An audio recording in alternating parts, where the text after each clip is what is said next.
Les lignes bougent à la tête de la Générale des carrières et des mines. C'est tout le sens de cette triple cérémonie, l'Assemblée générale du comité de gestion sortant, la prise de fonction des nouveaux mandataires nommés par ordonnance présidentielle et enfin la toute première réunion du conseil d'administration dirigé par Guy Robert Lukamakuzi.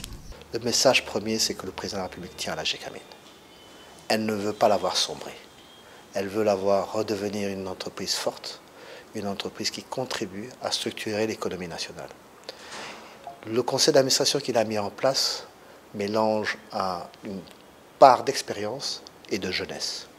Il y a une réelle audace de la part du président de la République de pouvoir combiner cela afin de donner du dynamisme à la mission qu'il nous a donnée. C'est une mission de dur labeur, de remettre en ordre la Gécamine, de pouvoir compter sur piliers de développement de son potentiel géologique, de pouvoir mobiliser les moyens financiers dont elle est capable à travers ses partenariats et sa production et sa commercialisation de manière plus efficiente, et surtout valoriser le capital humain, ses actions sociales à travers une organisation totalement transformée qui permettrait à ce moment-là d'avoir une meilleure productivité, d'avoir des meilleurs produits.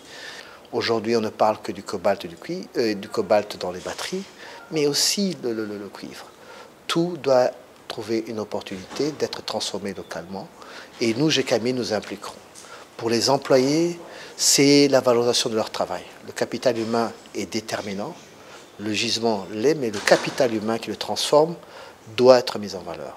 La nouvelle équipe à la tête de cette entreprise minière est un pari gagné du président de la République, Félix Antoine Tshisekedi Tshilombo, qui fait confiance à la jeunesse pour le développement de la RDC. La Générale des carrières et des mines, Gécamine SA, est une société anonyme unipersonnelle dont l'objet social est la prospection, la recherche et l'exploitation des gisements miniers, les traitements des substances minérales provenant de ces gisements ainsi que leur transformation en richesse.